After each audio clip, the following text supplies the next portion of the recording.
Hi, Danny here from GDL Automotive. Today we're shooting another video for you. This one's on a subject that we've covered quite a lot, and that's the plastic gears in the steering columns of the Hyundais. It's also a common problem in the Kias, which is hardly surprising because Hyundai and Kia come out of the same factory in Korea.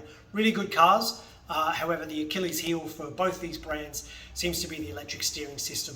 So as you're probably aware if you're already watching this, they develop a lot of free play in the steering columns. They're also known for the electric motors failing, but when that happens, you just got to replace the column, usually with a second-hand unit. But what we've got for you today is a column getting replaced, but while it's out, we're going to strip it down and open it up and show you this little plastic gear and what you have to do to change that gear over. It's a pretty straightforward fix.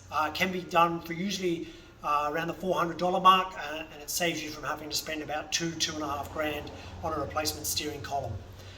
So what we've got here is an I30 steering column.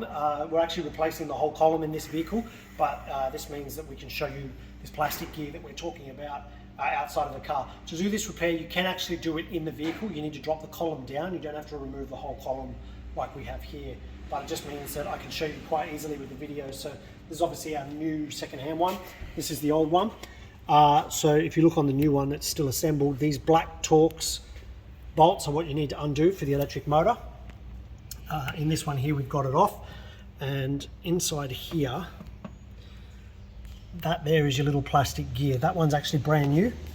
It's not worn out, but it meshes in with these. If you have a look where my finger is. So over a period of time, this wears out and the plastic teeth break off and just turn into mush. And then you end up with a lot of free play in the steering wheel. So you just got to undo those 3 Torx and then change that little plastic gear over. And like I said, yeah, you don't have to drop the column out of the vehicle. You can do it in the car.